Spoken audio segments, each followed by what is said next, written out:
এই যে মরুভূমির ভিতরেও এখানে কিছু গাছপালা আছে, দেখেন বন্ধুরা, পাখিগুলি উড়াউড়ি করতেছে। এই যে খুব সুন্দর একটা পরিবেশ, বাংলাদেশের মতো মনে হচ্ছে। হঠাৎ করে এই সাইডে আসলাম ঘোরার জন্য, তো এখানে দেখা গেল কিছু গাছপালা। তো বিকেলবেলা এরকম একটা পরিবেশ পাওয়াতে আসলে খুব ভালো লাগতেছে, বাংলাদেশের মতো মনে হচ্ছে।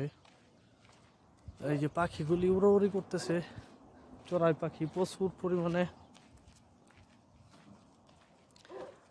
এই যে দেখেন বন্ধুরা, এটা হয়তো সম্ভবত একটা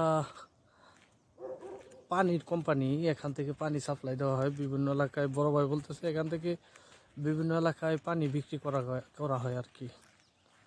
তো এটার ভিতরে ঢুকতে পারলে আপনাদেরকে দেখানো যেত যে ভিতরে পরিবেশটা কীরকম, ভিতরে কি আছে না আছে। এই যে, তো ভিতরে যাওয়ার মতো কোনো সিস্টেম নেই।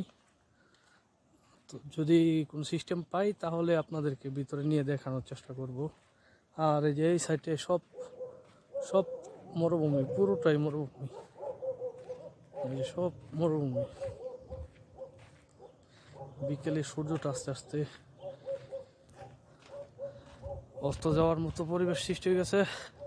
কিছুক্ষণের ভিতরে সূর্য ডুবে যাবে। আর এই যে ভিতরে প্রচুর খেজুর গাছ, সৌদি আরবের যে খেজুর বাগান, এর ভিতরে খেজুর গাছ আছে প্রচুর পরিমাণে। মনে হয় এটা একটা মাজরা, যাকে বাগান বলা হয় আর কি বাংলায়। তো এটা সম্ভবত মাজরার মতোই মনে হচ্ছে। এই যে মরুভূমির গাছপালাগুলি পানির অভাবে একবারে মরে গেছে। আর আশেপাশের পরিবেশটা দেখেন। বিকেলবেলা ঘোরাঘুরির সময় কিছু ভিডিও করলাম।